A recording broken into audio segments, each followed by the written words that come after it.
Hello दोस्तों, एक बार फिर स्वागत है आपका हिस्ट्री खबरी पर, जहां हम बात करते हैं इतिहास की। इतिहास में हमने बहुत सारी चर्चाएं कर चुके हैं और हम प्राचीन भारत का इतिहास पढ़ रहे थे, तो मौर्य वंश की हमने बहुत सारी जानकारी यहाँ पे हासिल कर ली थी पिछले वीडियो में। इस वीडियो में हम बात करने वाले हैं शुंग वंश के बारे में। तो भाई कैसे आखिर मौर्य वंश खत्म हुआ? मौर्य वंश खत्म होने के पीछे हमने चर्चा कर ली थी कि जो आखिरी शासक था मौर्य वंश का वो था बृहदत्त, और बृहदत्त को उसके ही सेनापति पुष्यमित्र शुंग ने मार के सत्ता को हस्तांतरित कर लिया। कहां? शुंग वंश को। संस्थापक बन गए पुष्यमित्र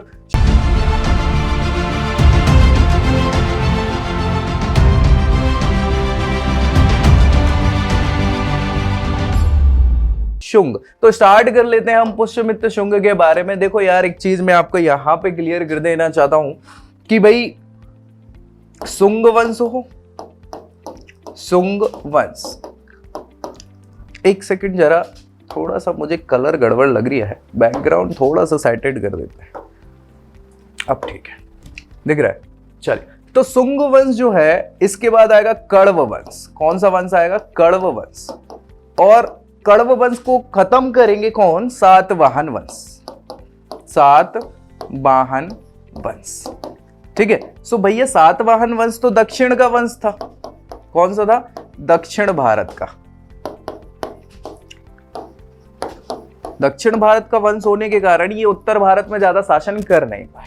लेकिन हाँ, यहां तीनों में कॉमन जो है वो ये है कि इससे पहले के जो वंश थे कौन कौन से हो गए? हर्यक वंश हो गए, हर्यक के बाद शिशुनाग वंश हो गया, शिशुनाग के बाद नंद वंश हो गया, नंद के बाद मौर्य वंश हो गया। ये जो चारों के चार वंश हो रहे थे, ये चारों वंश या तो इनके शासक जैन धर्म को मान रहे थे या बौद्ध धर्म को मान रहे थे, और मौर्य वंश में बिंदुसार ने आजीवक धर्म को भी, संप्रदाय को भी माना था। ठीक है भाई।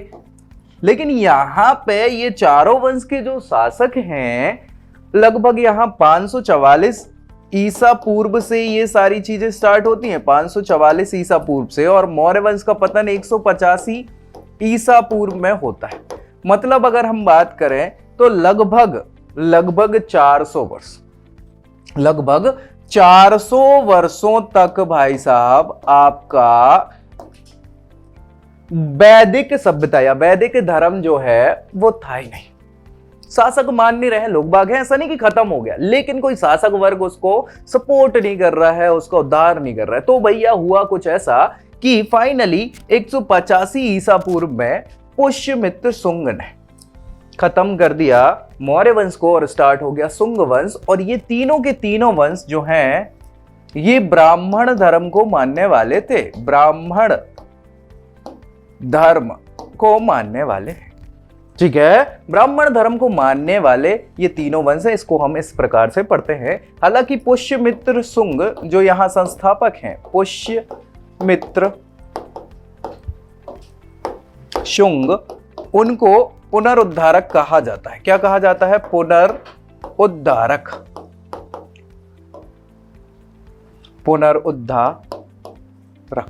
ठीक है, पुनरुद्धारक हैं ये। किसके पुनरुद्धारक हैं? ये ब्राह्मणवाद के पुनरुद्धारक हैं, ब्राह्मण धर्म के पुनरुद्धारक हैं, क्योंकि इसके बाद से ब्राह्मण धर्म वापस से सत्ता में आना चालू हो जाएगा। तो बहुत इंपॉर्टेंट है अपने आप में, क्या है कैसा है इस पे हम डिस्कस कर लेते हैं। भाई एक सीधी सीधी कहानी में बता देता हूं आपको। वो कहानी कुछ ऐसी है कि आखिरी राजा है बृहद्रथ। क्या नाम है? बृहद्रथ। कौन सा? मौर्य वंश का, मौर्य वंश का अंतिम शासक,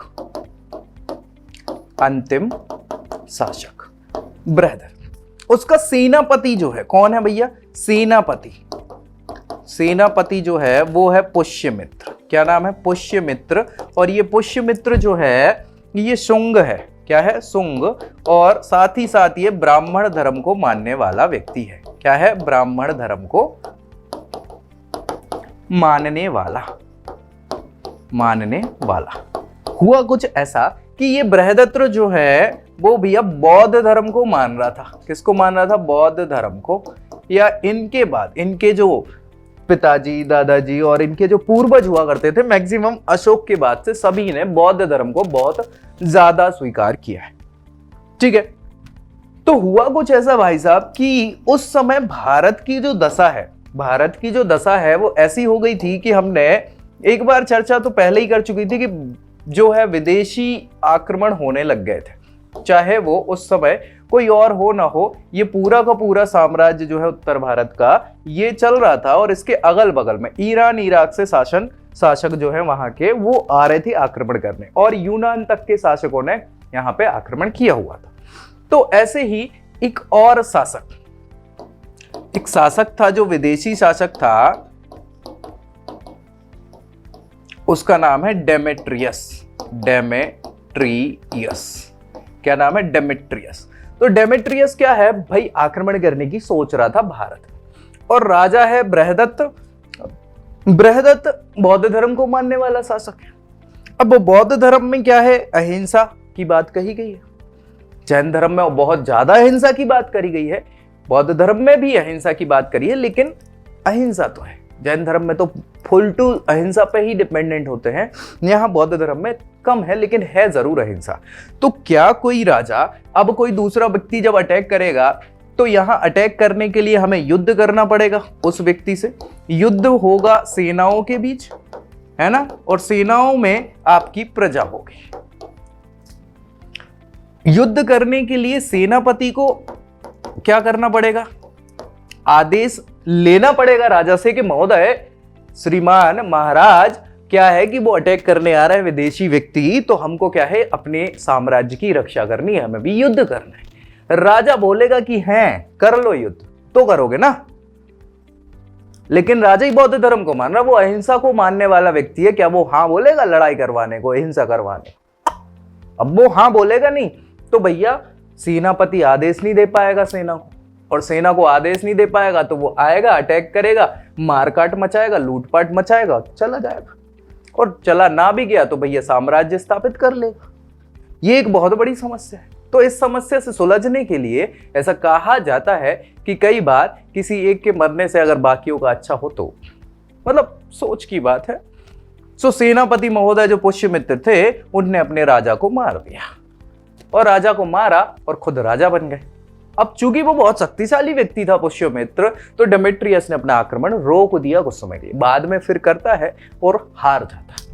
ठीक है, सो ऐसा माना जाता है कि भैया पुष्यमित्र शुंग ने राज्य की रक्षा के लिए राजा को मारा और गद्दी को परिवर्तित किया, या सिंहासन पे आरूढ़ हुआ, अपना साम्राज्य स्टैब्लिश करा, मतलब अपना वंश स्टैब्लिश करा और चला। समझ गए? कहानी समझ में आ गई? चले, तो अब हम देखेंगे किसको, शुंग वंश को। तो चलो भैया शुंग वंश की कहानी यहां स्टार्ट कर लेते हैं। पुष्यमित्र शुंग, ये नाम है शासक का। क्या नाम है?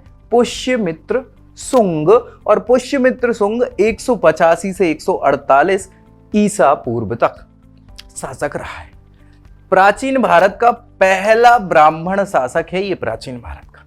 ठीक है, और पुष्यमित्र शुंग के काल में डेमेट्रियस जो ग्रीक शासक हुआ करता था, उसने भारत पर आक्रमण किया था, जिसकी हमने चर्चा कर ली है। महाभाष्य ये एक रचना है, और योग सूत्र ये भी एक रचना है, जिसके लेखक हैं कौन? पतंजलि। पतंजलि का महाभाष्य और योग सूत्र। पतंजलि योग गुरु कहलाते हैं, योग दर्शन के प्रवर्तक भी माने जाते हैं। वो राज पुरोहित हुआ करते थे, किसके? पुष्यमित्र शुंग के। इनके मित्र भी थे अच्छे। ठीक है, और इन्हीं ने पुष्यमित्र शुंग ने 2 बार, कितनी बार? 2 बार, 2 बार की बात बता रहा हूं मैं आपको। 2 बार क्या करवाया है? अश्वमेघ यज्ञ करे हैं। अश्वमेघ यज्ञ।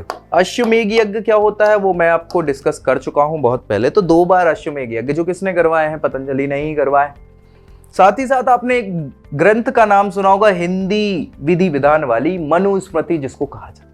सो मनुस्मृति, हिंदू विधान संहिता जिसको कहा जाता है, मनुस्मृति को भी उसी समय काल में संकलित किया गया। किसके समय में? पुष्यमित्र शुंग के शासनकाल। ठीक है, तो पूछ लिया जाए तो आपको पता होना चाहिए। इसके अलावा हम बात करें आगे की, तो पुष्यमित्र शुंग, मैं एक चीज बता देता हूं, ये तो फिर प्रमुख शासक की बात है। यहां पे पुष्य मित्र शुंग की हमने बात करी, जो 185 ईसा पूर्व से 148 ईसा पूर्व तक शासक रहे हैं। ठीक है, इनके बाद इनका बेटा आता है जिसका नाम है अग्निमित्र। क्या नाम है? अग्निमित्र शुंग। ज्यादा शासन नहीं कर पाता है, 148 से 138 लगभग 10 सालों का शासन ही वो करता है। ठीक है, बहुत ज्यादा खास नहीं है शासक, लेकिन ये प्रेम जाल में फंस गए थे और इस प्रेम जाल में फंसने के कारण इनकी कहानी बहुत ज्यादा प्रसिद्ध है।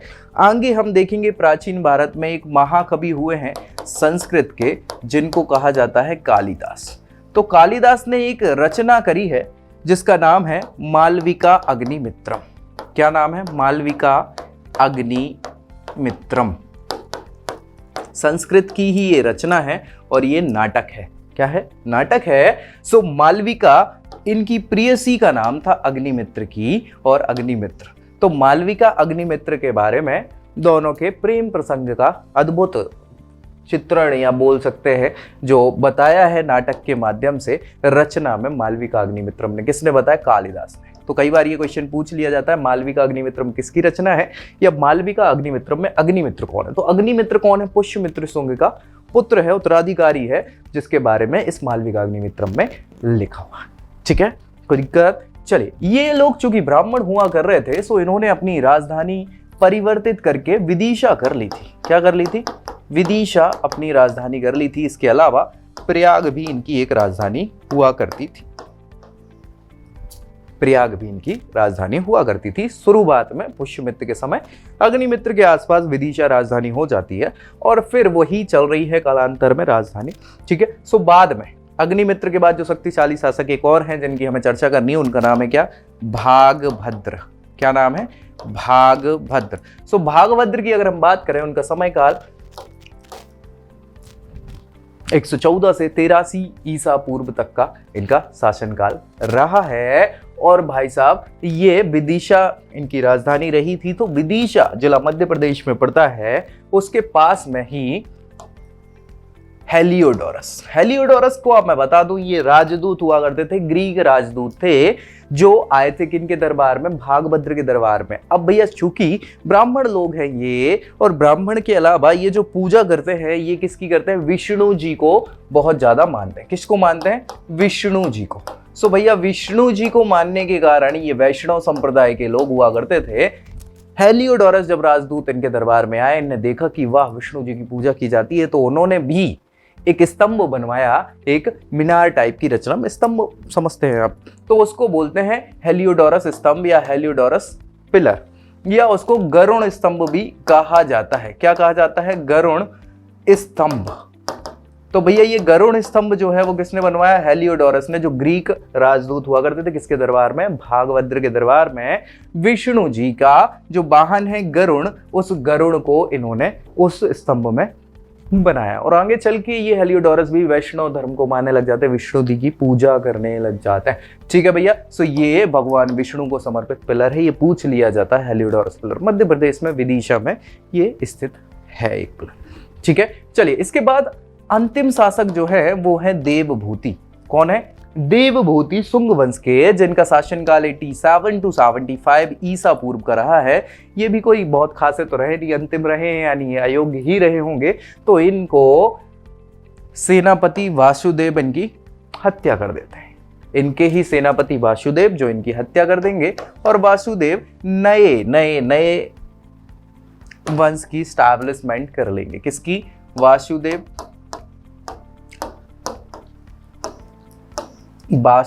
ने किसको मारा? देवभूति को। ठीक है, हत्या कर दी। ये भैया जो व्यक्ति हैं ये शुंग वंश के हैं। तो वासुदेव ने नया वंश जो स्टैब्लिश करा उसको बोलते हैं कण्व वंश। क्या बोलते हैं? कण्व वंश। अब कब मारा इनको देवभूति को? 75 ईसा पूर्व में। ठीक है, इसके बाद कण्व वंश स्टैब्लिश हो जाएगा 75 ईसा पूर्व से, और ये चलेगा 30 ईसा पूर्व तक। कितना चलेगा, 30 ईसा पूर्व तक। सो पहले शासक वासुदेव को तो हमने नाम सुन ही लिया, वासुदेव। इसके बाद अंतिम शासक जो हैं वो रहेंगे इनके सुशर्मन। क्या नाम है, सुशर्मन। सुशर्मन को 30 ईसा पूर्व में, 30 ईसा पूर्व में सातवाहन शासक, सातवाहन प्रमुख या शासक जो है इनका नाम है सिमुख। क्या नाम है, सिमुख, या कई जगहों पे सिंधुक भी मिलता है इनका नाम, सिंधुक। ठीक है, सो सिमुख या सिंधुक ने सुशर्मन की हत्या कर दी और खत्म हो गया 30 ईसा पूर्व में कौन, आपका कण्व राजवंश। चूंकि समस्या ये है कि सातवाहन वंश जो है वो दक्षिण का वंश था, महाराष्ट्र जो आज कहलाता है वो महाराष्ट्र के आसपास इनका साम्राज्य हुआ करता था। अब दिक्कत वही आती है, मैं आपको बता दूं कि भैया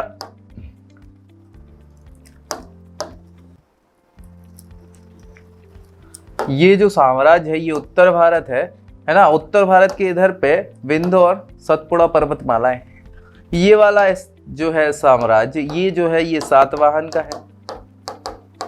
ठीक है, यहाँ पे शासन चूंकि विदिशा में ही शासन हो रहा था, तो विदिशा में शासन किसका चल रहा था, कण्व वालों का, कण्व राजवंश का। इनने भैया आके फोड़ तो दिया इसको, लेकिन शासन नहीं कर पाए। क्यों, क्योंकि इतना बड़ा साम्राज्य और सारी चीजें हैं, तो साउथ में ही ये शिफ्ट रहे। इनके बारे में हम पूरी चर्चा अभी एक बिल्कुल वीडियो में पूरा सातवाहन वंश ही पढ़ेंगे। ठीक है, क्योंकि ये बहुत इंपॉर्टेंट वंश है। साउथ के अलावा भी यहाँ पे महिलाओं की विशेष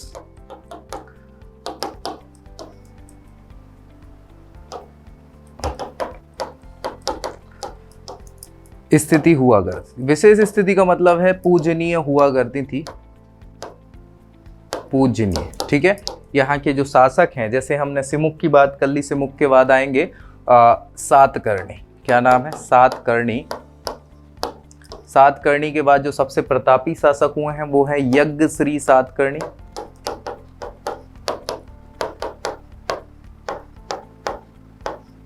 ठीक है, आपने नाम सुना होगा यज्ञश्री सातकर्णी का। ठीक है, और भी जितने शासक रहे उनने अपनी, ये यज्ञश्री इनकी माता का नाम था, तो सारे शासक अपनी माता का नाम पहले लगाते थे। तो बहुत विशेष स्थिति थी यह सारी प्रकार से, हम पूरा एक एक डिटेल में चर्चा करेंगे सारी। ठीक है, चलिए, तो ऐसे खत्म हो गया कण्व राजवंश, और कण्व के बाद यहाँ मगध साम्राज्य जो है वो क्या हो गया, अस्तित्व हो गया, अस्त हो गया। मगध साम्राज्य का अंत हो गया भैया। ठीक है, अब मगध साम्राज्य का अंत हुआ सो तो ठीक है, लेकिन अब इधर चुटपुट राजे रजवाड़े हैं और वो कोई शक्तिशाली है नहीं जो पूरे उत्तर भारत को एक छत्र कर पाए। तो क्या होगा ऐसी स्थिति में, हमने अभी चर्चा करी है कि विदेशी आक्रमणकारी तो आ ही रहे थे। सो ऐसे बहुत सारे विदेशी आक्रमणकारी आते हैं। सबसे पहले तो हमने बात कर ली थी यवनों की, यवन के बाद और बहुत सारे शासक आए। ठीक है, सीरियन, सीरियन को सीथियन भी कहा जाता है। क्या कहा जाता है, सीथियन। ठीक है, फिर यहाँ पे कुषाण आएंगे, कुषाण के अलावा शक भी आएंगे और पहलव भी आएंगे। ये सभी के सभी, ये सारे के सारे विदेशी आक्रमणकारी कहलाते हैं। कौन, विदेशी आक्रमणकारी। और ये अब क्या करेंगे, ये भारत में शासन करेंगे। ठीक है, सो अभी हम जो बात करने वाले हैं वो किसकी बात करेंगे, कुषाणों की बात करेंगे। इस समय में ये जब खत्म हो गया कण्व राजवंश, तो मगध में किसका शासन होगा या उत्तर भारत में किसका शासन होगा, कुषाणों का शासन होगा। तो कौन थे कुषाण, क्या है, हम इस पर डिस्कस करेंगे। मिलता है नेक्स्ट वीडियो में, तब तक के लिए जय Hind. I hope you like this video. For more such videos, keep watching our channel and do not forget to like, share and subscribe.